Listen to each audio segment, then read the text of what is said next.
আসসালামু আলাইকুম। ৬ নং উপাধি দক্ষিণ ইউনিয়ন আন্তর্যোগাযোগ গ্রুপ এবং ফাউন্ডেশনের পক্ষ থেকে সবাইকে আন্তরিক শুভেচ্ছা ভালোবাসা।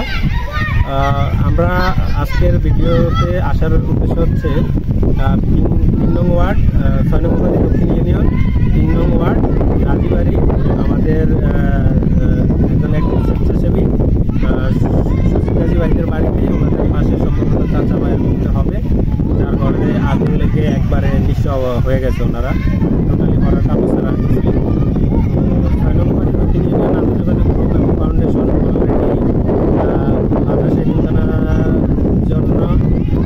চাল বিতরণের ব্যবস্থা নিয়ে কর্মসূচি যেটা আগে হাতে নিয়ে ফেলছে, সেই হিসাবে ওই কর্মসূচি থেকে প্রাধান্য দিচ্ছে। পাশাপাশি এটা নিয়ে যখন সুযোগ কাজী আমাদের স্বেচ্ছাসেবী ভাই বলছে, তো এই বিষয়টা নিয়ে আমরা কাজ করার জন্য আগ্রহী হয়েছি। তা আমাদের সামর্থ্য অনুযায়ী যেটুকু পারি ইনশাল্লাহ আমরা এই পরিবারটির পাশে থাকবো এবং সহযোগিতা করব। আমাদের সচিব ভাই সহ আমি আজকে 23 তারিখ এই সকালবেলায় বাড়িতে ঘুরে আসছি এবং সরাসরি প্রত্যক্ষভাবে যাই সরকারকে আমরা দেখে আসলাম। আসলে আমাদের ভাই বিচারক ঘটনা যে মানুষের কিছু থাকে না, তা আমরা যেন সহযোগিতা করতে পারি। আমার আহ্বান থাকবে সংগঠনের পক্ষ থেকে ইনশাল্লাহ আমরা এই পরিবারটির জন্য যেটুকু পারি আমরা চেষ্টা করবো, সেটা অল্প হোক আর বেশি হোক আমাদের সামর্থ্য অনুযায়ী। তো আমাদের সচিব ভাই একটা বিকাশ নাম্বার দেবে, আমি আশা করি যে ওই নাম্বারে যারা সহযোগিতা করেন ওই নাম্বারে সচিব ভাইয়ের সাথে যোগাযোগ করবেন এবং আপনাদের কাঙ্ক্ষিত অনুদান যেটুকুই পারেন সামর্থ্য অনুযায়ী দিবেন। এবং আমাদের সংগঠনটি আপনারা জানেন ইতিমধ্যে বিভিন্ন কাজে সহযোগিতা করছে, তারাই ধারাবাহিকতা এই কাজটি করবে বলে আমরা সিদ্ধান্ত নিয়েছি। তো এই বিষয়ে বাকি বিস্তারিত আমাদের সচিব ভাই বলবে, এই বলে আমার বক্তব্য শেষ করব। আসলে আমি প্রথমত ধন্যবাদ জানাই ৬ নং দক্ষিণ উপাধি ইউনিয়ন আন্তর্যোগাযোগ গ্রুপ অ্যান্ড ফাউন্ডেশনের সভাপতি মোহাম্মদ সলমান ভাইকে।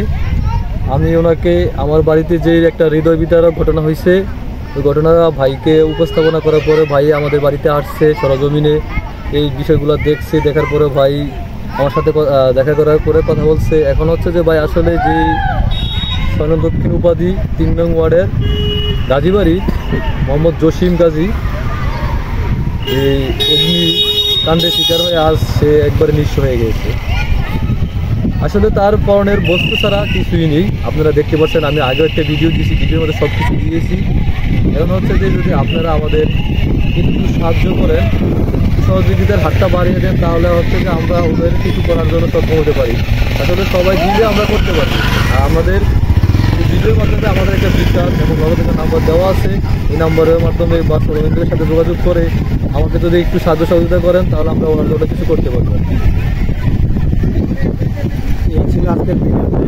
ইনশাল্লাহ সহযোগিতা করবেন এবং এই পরিবারের পাশে আপনারা চাইলে যদি মনে করেন যে সরাসরি যাহা দিবেন, আমাদের সচিব ভাইয়ের সাথে যোগাযোগ করবেন এবং সচিব ভাইয়ের নাম্বার দেওয়া থাকবে, বিকাশ নাম্বার বা ওইটি ওনার ব্যক্তিগত নাম্বার, ওই নাম্বারে যোগাযোগ করে আপনারা ওইখানে যেয়ে সরাসরি দিতে পারেন। তাতে আমাদের কোনো সমস্যা নেই।